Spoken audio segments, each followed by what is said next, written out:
ರಾಜ್ಯಾದ್ಯಂತ ಸಂವಿಧಾನದ ಬಗ್ಗೆ ಜಾಗೃತಿ ಮೂಡಿಸುತ್ತಿರುವ ರಾಜ್ಯ ಸರ್ಕಾರದ ಸಂವಿಧಾನ ಜಾಗೃತಿ ಜಾಥಾ ಇದೇ ತಿಂಗಳು ಫೆಬ್ರವರಿ 14ರಂದು ಮುದ್ದೇಬಿಹಾಳ ಕ್ಷೇತ್ರಕ್ಕೆ ರೂಢ್ಗಿ ಮೂಲಕ ಎಂಟ್ರಿ ಕೊಡುತ್ತಿದ್ದು ಫೆಬ್ರವರಿ 15ಕ್ಕೆ ಮುದ್ದೇಬಿಹಾಳ ನಗರಕ್ಕೆ ಆಗಮಿಸಲಿದೆ.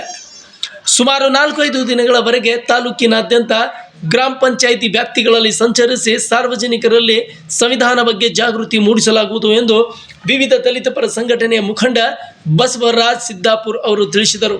ನಗರದ ಪ್ರವಾಸಿ ಮಂದಿರದಲ್ಲಿ ಸುದ್ದಿಗೋಷ್ಠಿ ನಡೆಸಿ ಮಾತನಾಡಿದ ಅವರು, ಇಂದು ಸಂವಿಧಾನದ ಅರಿವು ಪ್ರತಿಯೊಬ್ಬರಲ್ಲಿ ಬರಬೇಕಾಗಿದೆ. ಅದರ ಮಹತ್ವ ಎಲ್ಲರಿಗೂ ತಿಳಿಯಬೇಕಾಗಿದೆ.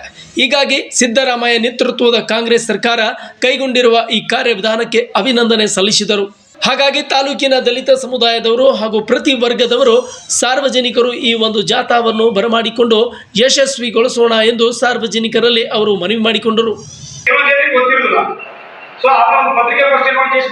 ಜನ ಸಾಕಷ್ಟಿದ್ದಾರೆ. ಹಾಗೆ ಕೂಡ ವಿವಿಧ ಗ್ರಾಮ ಪಂಚಾಯತಿಗಳಲ್ಲಿ ಕೂಡ ಅವರು ಕಾರ್ಯಕ್ರಮಗಳನ್ನು ಹಾಕಿಕೊಂಡಿದ್ದಾಗಿದೆ. ನಮಗೂ ಕೂಡ ಮಾಧ್ಯಮದಲ್ಲಿ ಗೊತ್ತಿರಬೇಕು, ಬಹುಶಃ ಜನ ಗೊತ್ತಿಲ್ಲ, ನಾನು ಮಾಡ್ತೀನಿ. ಅದ್ರ ಜೊತೆಗೆ ನಾನು ಹೇಳೋದಿಷ್ಟೇ, ಮಾಧ್ಯಮದ ಮುಖಾಂತರ ಸಂಬಂಧಪಟ್ಟಂತ ತಾಲೂಕು ಆಡಳಿತ ಅವತ್ತಾದ್ರೂ ಕೂಡ ನಾವು ಪೂರ್ವಭಾವಿ ಸಭೆಯಲ್ಲಿ ಪೂರ್ವಭಾವಿ ಸಭೆ ಕರೆದಿದ್ವಿ, ಸಭೆಯಲ್ಲಿ ನಾವು ಹೇಳಿದ್ದೀವಿ.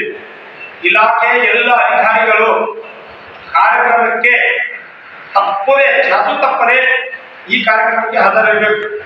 ಯಾವ ಅಧಿಕಾರಿಗಳು ಹಾಜರಿರುವುದಿಲ್ವೋ ಅಂತ ಅಧಿಕಾರಿಗಳ ಮೇಲೆ ಅತ್ಯಂತ ಕಟ್ಟುನಿಟ್ಟಿನ ಶಿಸ್ತಿನ ಕ್ರಮ ತೆಗೆದುಕೊಳ್ಳತಕ್ಕಂಥ ಜವಾಬ್ದಾರಿ ಮಾನ್ಯ ಜಿಲ್ಲಾಧಿಕಾರಿಗಳು ಇರ್ತದೆ.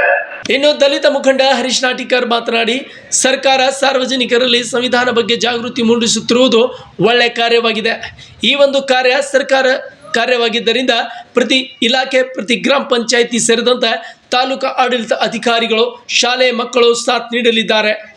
ಆದ್ದರಿಂದ ಮುದ್ದೇಬಿಹಾಳ ತಾಲೂಕಿನ ನಾಗರಿಕರು ಈ ಒಂದು ಕಾರ್ಯಕ್ರಮದಲ್ಲಿ ಭಾಗಿಯಾಗಿ ಸಂವಿಧಾನ ಜಾಗೃತ ಜಾಥಾವನ್ನು ಯಶಸ್ವಿಗೊಳಿಸಲು ಕರೆ ನೀಡಿದರು. ವಿಶೇಷವಾಗಿ ಎಲ್ಲ ಜನರಿಗೆ ಅಲ್ಪ ಸ್ವಲ್ಪ ಗೊತ್ತಿರಬೇಕು. ನಾನು ಕೂಡ ವಿದ್ಯಾವಂತನಾಗಿದ್ದೆ ಅಂದ್ರೆ ನನಗೂ ಕೂಡ ಅಲ್ಪ ಸ್ವಲ್ಪವಾದಂತ ಸಂವಿಧಾನದ ಅರಿವಿದೆ.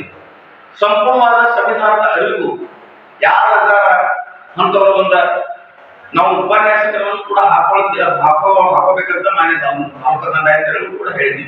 ಅದು ಒಂದು ಗಂಟೆ ಸಮಯ ಇರ್ಬೋದು. 1 ಗಂಟೆ ಒಳಗೆ ಸಂವಿಧಾನದಲ್ಲಿ ಏನಿದೆ ಶಾರ್ಟ್ಕಟ್ ಆಗಿ ಹೇಳ್ಯಾರ. ಸಂವಿಧಾನದ ಅರಿವು, ಸಂವಿಧಾನದ ಟೀಕೆಗಳಲ್ಲಿ ಏನಿದೆ ಅನ್ನುವಂಥ ವಿಚಾರವನ್ನು ಮಾನ್ಯ ತಾಲೂಕಾ ದಂಡಾಧಿಕಾರಿಗಳು ಎಲ್ಲ ವಿವರವಾಗಿ ನಾಳೆ ಒಂದು ಉಪನ್ಯಾಸಕರ ಮೂಲಕ ಹೇಳಿಸ್ತಾ ಇದ್ದಾರೆ. ಇದೇ ಸಂದರ್ಭದಲ್ಲಿ ಶಿವಾನಂದ ಮುದ್ದೆ, ಹುಲ್ಗಪ್ಪ, ದೇವರಾಜ್ ಹುನ್ಕುಂಟಿ, ಶ್ರೀಕಾಂತ್ ಚಲವಾದಿ, ಬಸವರಾಜ್ ಸಿದ್ದಾಪುರ್, ದೇವರಾಜ್, ಹರೀಶ್ ನಾಟಿಕಾರ್ ಸೇರಿದಂತೆ ಇತರ ದಲಿತ ಪರ ಮುಖಂಡರು ಉಪಸ್ಥಿತರಿದ್ದರು. ಒಟ್ಟಿನಲ್ಲಿ ಭಾರತದ ಸಂವಿಧಾನ ಅಂಗೀಕಾರಗೊಂಡು 75 ವರ್ಷ ಪೂರ್ಣಗೊಂಡ ಹಿನ್ನೆಲೆ ಸರ್ಕಾರ ನಡೆಸುತ್ತಿರುವ ಈ ಸಂವಿಧಾನ ಜಾಗೃತಿ ಜಾಥಾ ಜನಸಾಮಾನ್ಯರಲ್ಲಿ ಸಂವಿಧಾನದ ಮಹತ್ವ ಹಾಗೂ ಧ್ಯೇಯೋದ್ದೇಶಗಳ ಕುರಿತು ಜಾಗೃತಿ ಮೂಡಿಸುವಲ್ಲಿ ಯಶಸ್ವಿಯಾಗುತ್ತಿದೆ.